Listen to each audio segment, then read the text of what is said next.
इस वक्त एक बड़ी खबर आपको बता दें, जैसा कि हमने आपसे कहा था, बेंगलुरु भगदड़ के बाद सरकार एक्शन में है। बेंगलुरु के पुलिस कमिश्नर सस्पेंड कर दिए गए। बेंगलुरु के एडिशनल पुलिस कमिश्नर भी सस्पेंड है। सेंट्रल डिवीजन डीसीपी भी सस्पेंड कर दिए गए हैं। Inspector Cubbon park police station suspend हो गए। स्टेशन हाउस मास्टर और ऑफिसर भी सस्पेंड कर दिए गए हैं। यह एक बड़ा एक्शन है। हालांकि यह एक्शन 24 घंटे से ज्यादा देरी के बाद लिया गया है, लेकिन एक्शन लेना शुरू कर दिया गया है।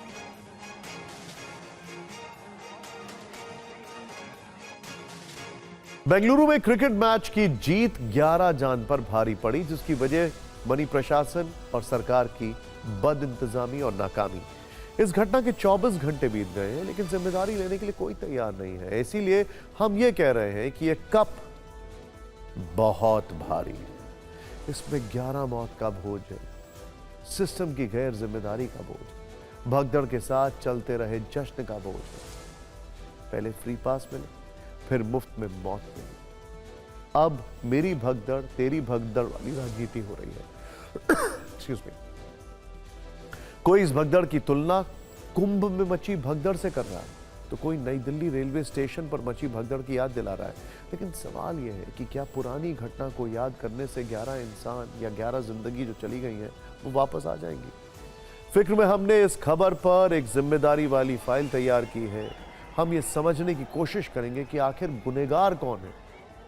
लेकिन पहले ये जान लीजिए कि कल से आज तक इस मामले में क्या क्या हुआ। बेंगलुरु हादसे में अब तक 11 लोगों की मौत हो चुकी है, 56 लोग घायल हैं। इस पर कर्नाटक हाईकोर्ट में सुनवाई हुई। सरकार ने जांच की बात कही है। सरकार की तरफ से कोर्ट में कहा गया है कि कहां चूक हुई, इसकी पड़ताल चल रही है। इस बात का पता लगाया जा रहा है कि अचानक 2.5 लाख लोग स्टेडियम के बाहर कैसे पहुंचे। कोर्ट ने कहा कि कार्यक्रम में एसओपी यानी स्टैंडर्ड ऑपरेटिंग प्रोसीजर फॉलो नहीं किया गया। सरकार ने माना कि घटनास्थल पर पर्याप्त एम्बुलेंस नहीं थी। सरकार ने यह भी कहा कि स्टेडियम में फ्री एंट्री थी, इसीलिए ज्यादा भीड़ जुटी और भगदड़ मची। कोर्ट में तथ्यात्मक बहस के बाद सरकार थोड़ी एक्शन में दिखी और आरसीबी के खिलाफ मामला दर्ज कर दिया। आरसीबी के खिलाफ एक तरफ जांच जारी है, तो दूसरी तरफ मेरी भगदड़ और तेरी भगदड़ वाली राजनीति है। सीएम सिद्धरामैया ने भगदड़ की बात करते हुए महाकुंभ हादसे का जिक्र किया, तो deputy CM DK Shivakumar भावुक हो गए। उन्होंने शवों पर सियासत नहीं करने की अपील की।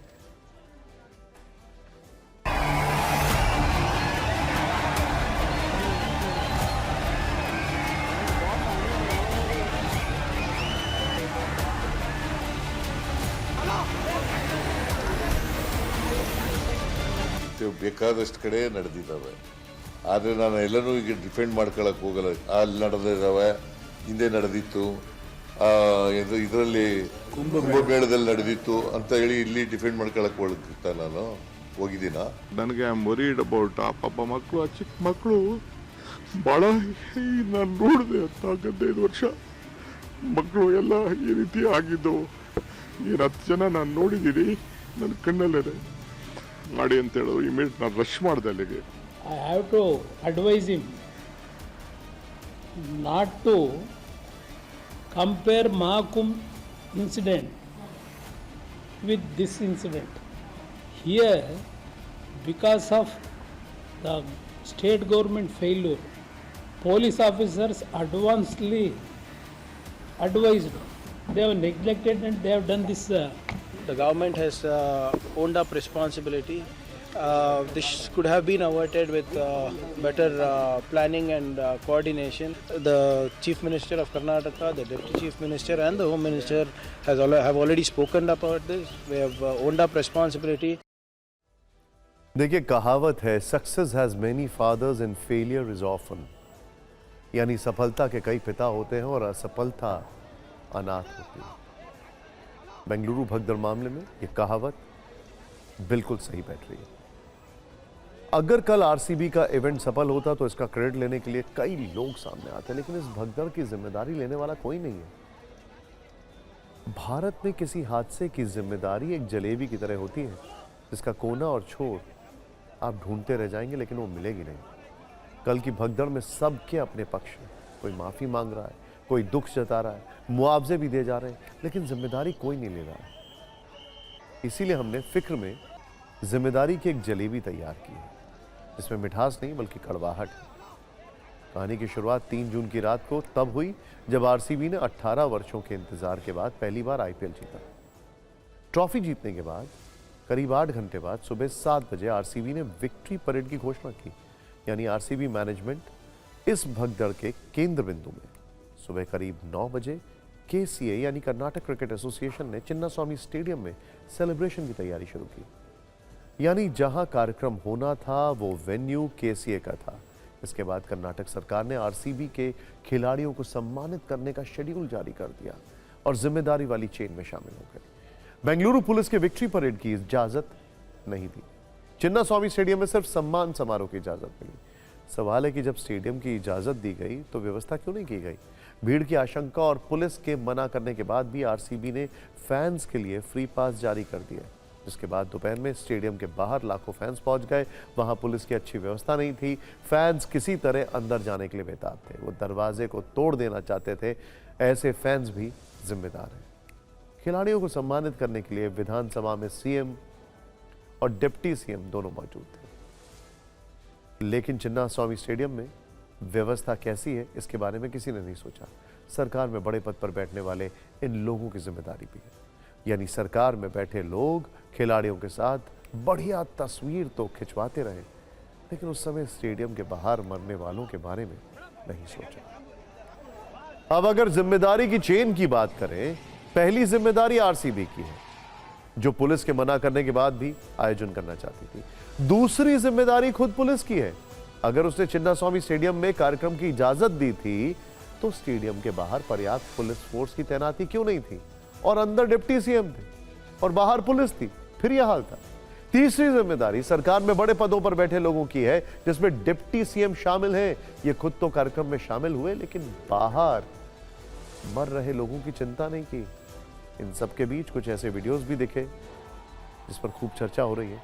एक वीडियो में दिख रहा है कि हजारों की संख्या में फैंस गेट को तोड़ने की कोशिश कर रहे हैं, लेकिन वहां एक भी पुलिस वाला मौजूद नहीं है। वीडियो मौजूद है, साफ दिख रहा है कि शक्ति प्रदर्शन करने के चक्कर में आरसीबी मैनेजमेंट ने पुलिस की सलाह नहीं मानी, फ्री पास बांटे, जिसके कारण भारी भीड़ पहुंची और स्थिति बेकाबू हुई। लेकिन हमारे बीच कर्नाटक सरकार का पक्ष लेने वाले कुछ ऐसे नेता भी हैं जो भगदड़ में मारे गए लोगों की ही गलती बता रहे हैं। वो कह रहे हैं कि भगदड़ मानव निर्मित थी और लोगों की गलती के कारण भगदड़ हुई। इसमें सरकार और प्रशासन की कोई गलती नहीं है। हालांकि बीजेपी और इसके समर्थक सीधे सीधे इस्तीफा मांग रहे हैं। हालांकि इस्तीफा मांगते वक्त वो कुंभ भगदड़ और नई दिल्ली स्टेशन भगदड़ की बातों को जरूर भूल गए होंगे। वैसे इसे आप short term political memory loss भी कह सकते हैं। एक बार इन नेताओं को भी सुनिए, जिससे पता चल पाएगा कि नेताओं के कितने प्रकार होते हैं।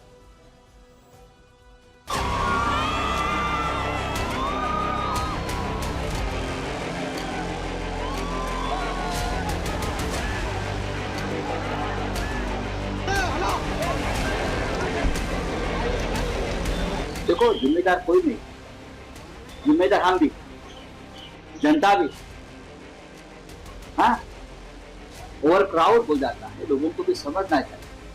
कुंभ में क्या हो गया? कुंभ में यही हो गया, जोरदार मार्केटिंग कुंभ की चले, चलो कुंभ।